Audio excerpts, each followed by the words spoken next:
Good morning, everyone. Aloha. Just checking in from Maui. A lot of you have probably heard what has happened over the course of the last 48 hours here on our little island. Just right over here in the distance.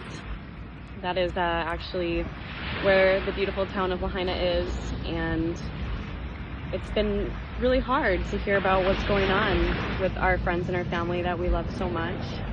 I actually lived in Lahaina over 10 years ago, and the reason I'm making this video is because there's a lot of not truth being told in the media, and things are not being depicted accurately. And I'm sorry that I even have to say these things because it truly makes me feel sick to think that this is a reality and this could have happened to this beautiful place that I know and I love. You know, when you look at what happened to downtown Lahaina, the whole entire town was engulfed in flames. The wind, which usually comes up from the trades on the ocean side, was coming down from the mountainside, pushing the fire closer and closer to the infrastructure of the town. I know this because my mom was actually there. She was in Lahaina and she barely escaped. And so these are some first-hand accounts that I do know of. People were getting trapped in their cars as you know, the fire crept closer and closer. I've been told that the police, you know, essentially were letting people go into Lahaina, and they weren't stopping people from entering this danger zone.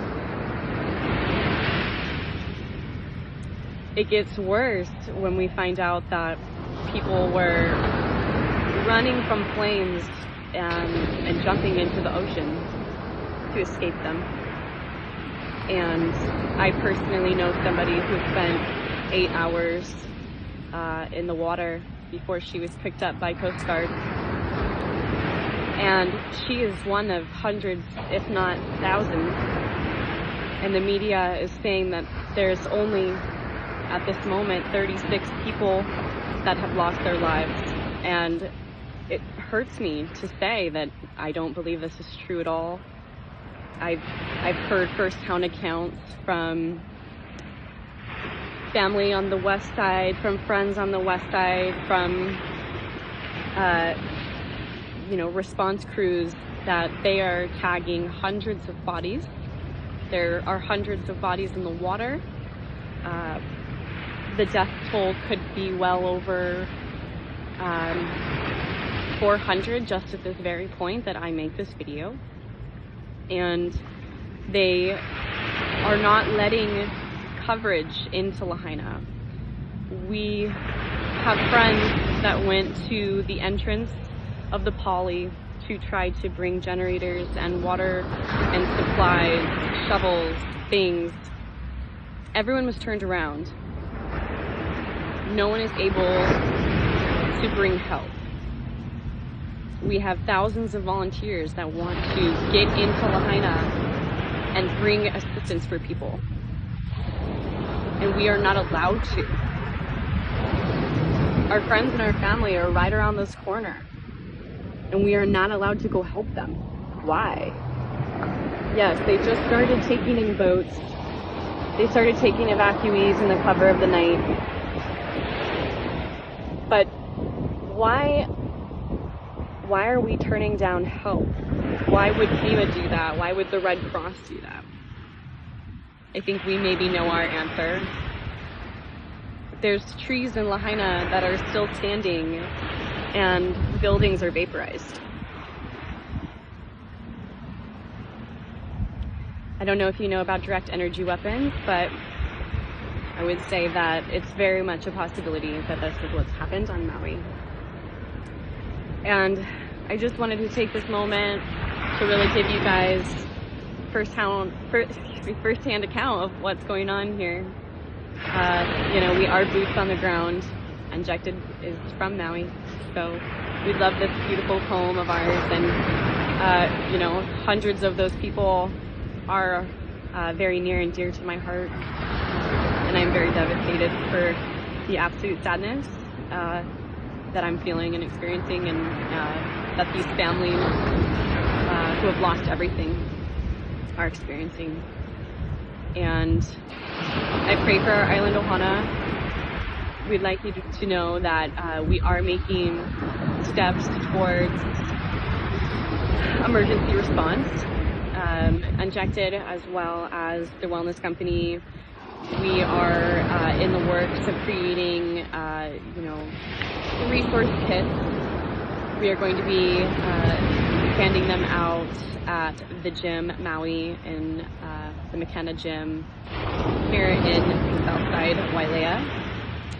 So everyone stay tuned for that. We're going to be making sure that we can help in any way that we can, getting people resources that they need or medical services that they might need, from smoke inhalation and many other potential issues.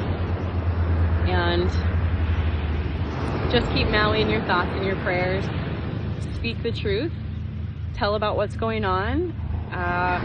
We're trying to get our voice out there. But we are just a little secluded island in the middle of the ocean, and our story can get lost, and they're able to change the narrative to what they want it to fit. And this, in my heart, feels like it is a cover-up for this tourism industry. It is a cover-up for 15-minute cities. It is a cover-up for a lot of things, and they're using tragedy to do that. And I am sorry for everyone that has been affected by that. And I know this video might make a lot of people angry. You might not agree with what I have to say here. You know, that maybe it was a natural disaster, and you know, that is a possibility, of course. But what I see with my own eyes doesn't depict that. And the effort that I see by the government doesn't depict that it was something natural. But hug your families tight, be safe, be well, send your prayers to Maui, and stay posted, because we will be coming out with resources soon to help families that are in need of this desperate assistance. And lots of love and aloha to you guys. Thank you for all of your prayers and blessings that you've been sending our way. And I know that Hawaii will get through this, and we will come out on the other side. And just sending everyone a lot of love and compassion. Aloha.